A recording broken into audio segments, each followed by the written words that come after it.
இப்போ ஒரு 2-3 பதிவுக்கு முன்னாடி வந்து நம்ம போட்டிருப்போம் அந்த ஜோதிடமும் ஆன்மீகமும். ஏன்னா அது திருப்பி ரீஅப்லோட் பண்ணோம். ஏன்னா வந்து அந்த விஷயத்தை வந்து திருப்பி கொஞ்சம் எல்லாருமே வந்து அந்த வீடியோவை பார்த்துட்டு வரணும் அப்படிங்கிறதுக்காக. எதுக்காக அப்படின்னு பார்த்தீங்கன்னா, இப்போ இந்த பார்ட் 2க்கு வந்து அது வந்து ஒரு லீடாக கொடுக்கணுங்கிறதுக்காக தான் நம்ம அதை கொடுத்துருந்தோம். இப்போ நம்ம ஏதோ ஒரு வீடியோவை திருப்பி ரீஅப்லோட் பண்ணுறோம் அப்படின்னா வந்து சும்மா காரணம் இல்லாமல் நம்ம எப்பவுமே அப்லோட் பண்ண மாட்டோம். அப்படி ரீஅப்லோட் பண்ணோம்னா அதை சார்ந்த செகண்ட் பார்ட் ஒரு கண்டென்ட் வருது அப்படிங்கிறத நீங்கள் வந்து தெரிஞ்சுக்கோங்க இனிமேல். ஸோ இப்போ இந்த ஒரு பதிவு வந்து எதை பற்றி பார்க்க போகிறோம்னா, இது வரைக்கும் எல்லாரும் என்ன பேசியிருப்பாங்க, ஆன்மீகம் ஆன்மீகம் ஆன்மீகம்னு பேசியிருப்பாங்க. ஆனால் இந்த ஆன்மீகத்தை பேசணும்னாலே அதுக்கு வந்து சில வந்து நிலைகள், கிரக நிலைகள்னு ஒத்து வரணும் நமக்கு. அது இருந்தால் மட்டும்தான் நம்மளால் ஆன்மீகங்கிற ஒரு விஷயத்துக்குள்ளே நம்மளால் எட்டி பார்க்க முடியும், நம்மளால் கால் உள்ள வைக்க முடியும், இல்லை சக்சீட் ஆக முடியும். ஸோ எந்தெந்த காம்பினேஷனில் வந்து நம்மளோட இந்த கிரகங்கள் அப்படிங்கிறது சேர்ந்துருந்தா, ஏன் இந்த கிரகங்கள் சேர்ந்துருக்கணும், எந்த ஒரு கோணத்தில் சேர்ந்துருந்தா நமக்கு இந்த ஆன்மீக வெற்றிங்கிறது கிடைக்கும் அப்படிங்கிறத இந்த ஒரு பதிவுலையும் இந்த சீரீஸ்லையும் பார்க்கலாம்.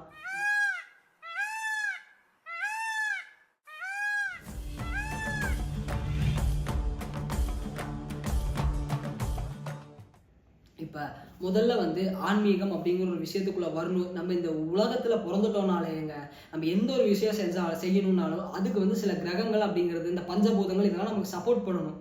இது சப்போர்ட் பண்ணால் மட்டும்தான் நம்மளால செய்ய முடியும். ஏன் இன்னொரு விஷயம் சொல்லட்டுங்களா, இப்போ நம்ம இந்த பூமிக்கு வரோம் அப்படின்னாலுமே வந்து இந்த கிரக அமைப்புகள்லாம் வந்து இந்தந்த கிரக அமைப்பில் இருக்கும்போது தான் நான் வந்து பிறவி எடுக்கணும், அப்போ தான் என்னோட கர்ம வினைகளை நான் கழிக்க முடியுங்கிறத கேட்டு வாங்கி தான் நம்மளே வாலண்டியரே வருவோம். யாராங்கிறது உங்களை தூக்கி போட மாட்டாங்க. இந்தா போய் இவ்வளோ கஷ்டப்படு போ, நீ இவ்வளோ பணக்காரனா வேலை போ, உனக்கு ஆன்மீகம் இந்த வயசில் கிடைக்கும்ல யாருமே நமக்கு போட மாட்டாங்க. நம்மளா இந்த இடத்துல டிசைட் பண்ணிட்டு வர்றது தான். இப்போ வந்து யோசிச்சு பாருங்களேன், இப்போ ஒரு சில சித்தர்கள்லாம் இருக்காங்கன்னா பர்டிகுலராக சில நட்சத்திர நாட்களில் மட்டும்தான் வந்து ஜீவசமாதி ஆவாங்க. அது முன்னாடி சொல்லி வச்சுட்டு ஆவாங்க. ஏன்னா இது வரைக்கும் யாரையும் யோசிச்சிருக்கீங்களா? ஏன்னா அன்னைக்கு அந்த கிரக சூழ்நிலைகள் அப்படி இருக்குது அப்படின்னா மட்டும்தான் அவங்களால வந்து அந்த ஒரு பொட்டன்ஷியலோட ஹையஸ்ட்டை போய் ரீச் பண்ண முடியும்.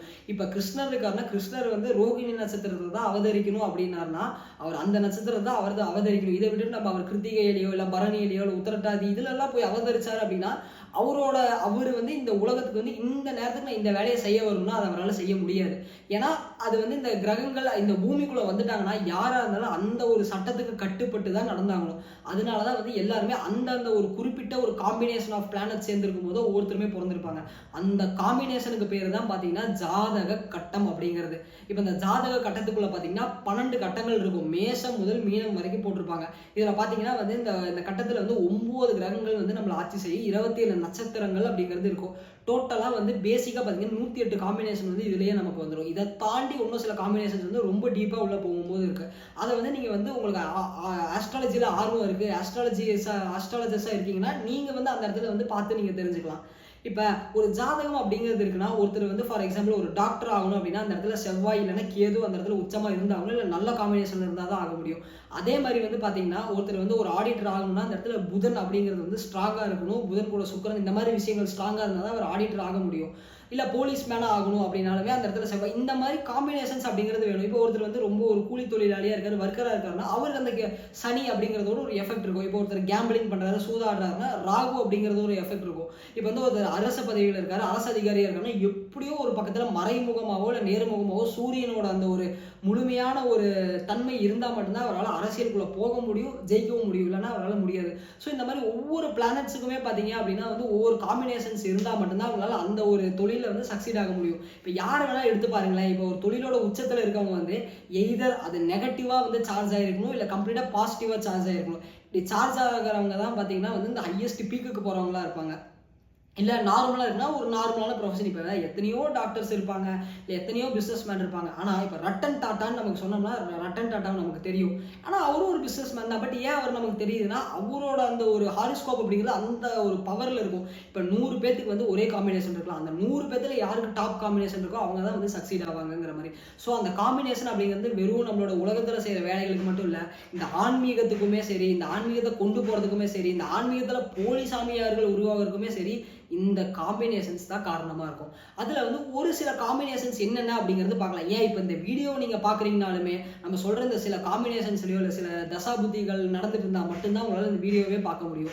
இது வந்து மற்றவங்க மாதிரி பேசுறதுக்காக இல்லை, இதுதான் வந்து ஒரு உண்மையான ஃபேக்ட். ஏன்னா அந்த கிரகங்கள் வந்து உங்களை டிரைவ் பண்ணுதுன்னா மட்டும்தான் உங்களால் இந்த ஒரு விஷயத்துக்குள்ளே வர முடியும். இல்லைன்னா நீங்கள் வேற ஒரு திசை மாதிரி தான் போவீங்க. இப்போ முதல்ல வந்து குறிப்பிட்டு சொல்லக்கூடிய எல்லாரும் என்ன சொல்லுவாங்க அப்படின்னா வந்து, ஒரு ஜாதகத்துல வந்து 12ல வந்து கேது இருக்குப்பா, 6ல ராகு இருக்கு அப்படின்னா வந்து உனக்கு இந்த பிறவியே இறுதி பிறவி அப்படின்றவாங்க.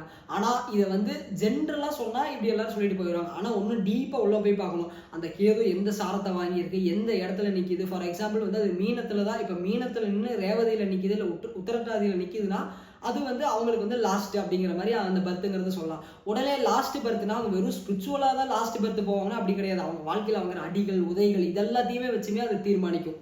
ஸோ நம்ம வந்து உடனே எடுத்தோன்னு ஒருத்தருக்கு வந்து 12ல கேது இருக்கு, நீங்க வந்து ஒரு மோட்ச ஸ்தானத்துல இருக்கீங்கன்னு நம்மளால சொல்ல முடியாது. ஸோ இந்த இதுவே பார்த்தீங்கன்னா நம்மளோட ஜாதகத்திலே நம்மளோட லக்னம் அப்படிங்கிறத வந்து 3ஆ பிரிப்பாங்க. ஸ்திர ராசிகள், அப்புறமா வந்து நில ராசிகள், நெருப்பு, இந்த மாதிரி ராசிகள் அப்படிங்கிறது வந்து பிரிப்பாங்க. இதை பத்தி நம்ம டீட்டெயிலாக வந்து ஒவ்வொரு இதை பத்தி பார்க்கும்போது பார்க்கலாம். இப்போ நம்ம ஜென்ரலாக ஒரு ஓவர்வியூ மட்டும் கொடுக்கலாம். இதில் பார்த்தீங்கன்னா குறிப்பிட்டு சொல்ல போகணும் அப்படின்னு பார்த்தீங்கன்னா இந்த கடகம், இந்த மாதிரி தனுஷ், இந்த மாதிரி மீனம், இந்த 3 லக்னங்கள்ல பிறக்கிறாங்க அப்படின்னாலுமே வந்து அவங்க வந்து அதை வந்து மோட்ச ராசிகள்னே நம்ம சொல்லலாம் நம்ம. ஏன்னா அது நீரோட தன்மையை கொண்டு இருக்கும். அது ஒரு கடல்ல எப்படி எல்லாத்தையும் கொண்டு போய் சேர்க்குதோ இறைவனோட நம்மளை கொண்டு போய் சேர்த்துருங்கிற ஒரு தாத்பரியம் அப்படிங்கிறது வச்சு இதை வடிவம் வச்சிருப்பாங்க.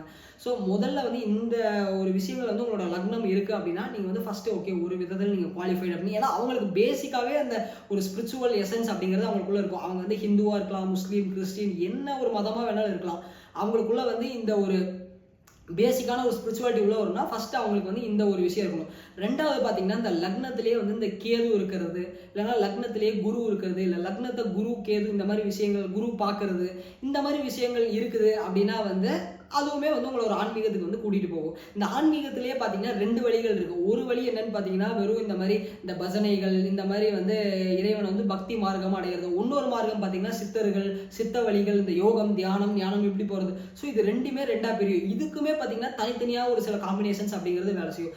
யார் ஒருத்தருக்கு வந்து முழுமையா குரு வந்து சுபத்துவ பெற்று இருக்குது அந்த மாதிரி விஷயங்கள் பார்த்தீங்கன்னா இந்த மாதிரி பஜனை, இந்த மாதிரி ப்ரீச்சிங்ஸ் இப்படி போயிடுவாங்க. யாருக்கு வந்து கேது சனி குருவோட காம்பினேஷன் மிக்ஸ் ஆகுதோ அவங்க வந்து சித்தர் மார்க்கத்துக்கு வந்து இந்த மாதிரி போவாங்க, ஞான மார்க்கத்துக்கு வந்து போவாங்க. ஸோ இந்த மாதிரி ஒரு காம்பினேஷன்ஸ் ஏதோ ஒரு இடத்துல இருக்கு. இப்போ பார்த்தீங்கன்னா உங்களுக்கு வந்து 12வது வீட்டில் வந்து கேது குரு சனியோட காம்பினேஷன்ஸ் இருக்குது அப்படின்னா வந்து, இல்லைனா வந்து மோட்சஸ்தானங்கள்னு சொல்லக்கூடிய வீடுகள் இருக்குது. இந்த மாதிரி விஷயங்கள் வந்து இந்த காம்பினேஷன்ஸ் இருக்கு. இல்லை குருவை வந்து குரு வந்து சனியை பார்க்குறாரு, இல்லை கேதுவை பார்க்குறாரு, இல்லை குரு ராகு சேர்க்கையோட கேதுவை பார்க்குறாரு, இந்த மாதிரி விஷயங்கள்லாம் அமையப்பெறுது அப்படின்னா வந்து நீங்கள் வந்து இதனால தான் வந்து நீங்கள் ஆன்மீகம் அப்படிங்கிற ஒரு விஷயத்துக்குள்ளே நீங்கள் வந்திருப்பீங்க. சும்மாலாம் வந்து யாராலையுமே வந்து எந்த ஒரு கணக்கு இல்லாமல் ஆன்மீகம் அப்படிங்கிற ஒரு விஷயத்துக்குள்ளே வர முடியாது. அதுக்குமே சில காம்பினேஷன்ஸ் இருக்குது. இப்போ ஒருத்தர் ஏத்திஸ்ட் ஆகிறாருன்னா ஏன்னா அதுக்கு ஒரு சில காம்பினேஷன்ஸ் இருக்குது. அதனால தான் அவர் ஏத்திஸ்ட் ஆவார். இப்போ ஒருத்தர் வந்து அவருக்கு வந்து சிவன் தான் பிடிக்குது அப்படின்னா அதுக்கு ஒரு தனியான காம்பினேஷன்ஸ் இருக்குது. ஸோ இந்த மாதிரி நிறைய செவரல் காம்பினேஷன்ஸை சேர்த்தது தான் ஸ்பிரிச்சுவாலிட்டிங்கிறதுக்குள்ளேயே நம்ம வர முடியும். ஒருத்தர் ஹையர் லெவல் ஸ்பிரிச்சுவாலிட்டிக்கு போகணும் அப்படின்னா அவனுக்கு வந்து என்னென்ன ஃபேக்டர்ஸ் சப்போர்ட் பண்ணும் அப்படின்னு பார்த்தீங்கன்னா ராகு சப்போர்ட் பண்ணணும், கேது சப்போர்ட் பண்ணணும், குரு சப்போர்ட் பண்ணணும், சனி, இந்த ஒரு விஷயங்கள் சப்போர்ட் ஆனால் மட்டும்தான் வந்து அவனால் வந்து இது ஒரு காம்பினேஷன் இதெல்லாம் சப்போர்ட் ஆனால் தான் வந்து அவனால் உள்ளே போக முடியும். அதே மாதிரி இதுக்கப்புறமா பார்த்தீங்கன்னா மீதி இருக்கிற 5 கிரகங்களுமே வந்து ஒரு சில காம்பினேஷன்ஸில் வந்து இப்போ வந்து நமக்கு சப்போர்ட் பண்ணி அமைஞ்சு கொடுத்தா தான் நம்மளால் ஆன்மீகத்தில் முழுமையாக போய் வெற்றி காண முடியும். என்னடா குரு கேது சனி நீங்கள் கேள்விப்பட்டீங்க, அது ஏன் ராகு அப்படிங்கிற ஒரு விஷயம்னு வந்து உங்களுக்கு வரும். மோஸ்ட் ஆஃப் த பீப்புளோட ஜாதகத்தை எடுத்து பார்த்தீங்கன்னா ராகு திசையில் வந்து ராகு வந்து சுபத்துவமாக சேர்ந்துருக்கு அப்படின்னா வந்து அது ஒரு விதமாக இருக்கும். இல்லை அசுப கிரகங்களோட சேர்ந்துருக்குன்னா அவங்க தான் இந்த சாராயம், சரக்கு, இல்லை பொண்ணு, இந்த மாதிரி தேவையில்லாத ஒரு அடிக்ஷனுக்குள்ளே போகிறவங்க. இதுவே வந்து ராகு திசை நடக்குது ஆனால் அவங்களுக்கு குரு காம்பினேஷன் இருக்குது, இல்லை வேறு ஏதாவது இந்த காம்பினேஷன்ஸ் இருக்குது அப்படின்னா என்ன பண்ணுவாங்கன்னா அவங்க அடிக்ஷனுக்குள்ளே போகிற மாதிரி இருக்கும். டக்குனு என்ன டாக் மாதிரி ஸ்பிரிச்சுவாலிட்டிக்குள்ளே வருவாங்க. இப்போ நீங்கள் வந்து ஒரு டீனேஜராக இருக்கீங்க, இல்லை ஏதோ ஒரு வயசில் இருக்கீங்க அப்படின்னா நீங்கள் அந்த மாதிரி போயிட்டு இப்படி ஆன்மீகத்துக்குள்ளே வரீங்கன்னா நீங்கள் உங்கள் ஜாதகத்தை எடுத்து பாருங்கள், கண்டிப்பாக உங்களுக்கு ராகு திசை இல்லை ராகு புத்திங்கிறது நடந்திருக்கும் அந்த இடத்துல. குறிப்பாக ராகு திசை சனி புத்தி, ராகு திசை கேது புத்தி, ராகு திசை குரு புத்திலாம் நடக்கும்போது பார்த்தீங்கன்னா ஆன்மீகத்தோட பீக்குக்கு வந்து நீங்கள் வந்து தேடுதலுக்குள்ள போவீங்க. ஏன்னா ராகு என்ன பண்ண தேட வைக்கும், தேடல் தேடல் தேடல் தேடும் தேடும் தேடுன்னு போயிட்டே இருக்கும். அந்த மாதிரி தேடுதல் அப்படிங்கிறது வந்து நல்ல குருவோட சேர்ந்துச்சுனாலோ இல்லைன்னா இந்த மாதிரி கோள்களோட சேரும்போது என்ன ஆகுனா இந்த தேடுதல் வந்து ஆன்மீக பக்கமாக திரும்பிடும். தேவையில்லாத கிரகங்கள் கூட சேர்ந்துச்சு அப்படின்னா அதாவது தேவையில்லாத கிரகங்கள்லாம் அந்த பிளேஸுக்கு அது வந்து வேற மாதிரி திரும்பி போயிடும். ஸோ இந்த மாதிரி இது வந்து ஒரு சில காம்பினேஷன்ஸ் தான். இந்த மாதிரி பலதரப்பட்ட காம்பினேஷன்ஸ் அப்படிங்கிறது இருக்குது. இதில் வந்து ஏதோ ஒன்று இருக்குது அப்படின்னா கண்டிப்பாக வந்து பார்த்தீங்கன்னா நீங்கள் வந்து ஆன்மீகத்துக்கு ஃபிட்டான ஆள் தான். நீங்கள் அதனால தான் இந்த வீடியோவே பார்க்குறீங்க அப்படிங்கிறது வந்து புரிஞ்சுக்கோங்க.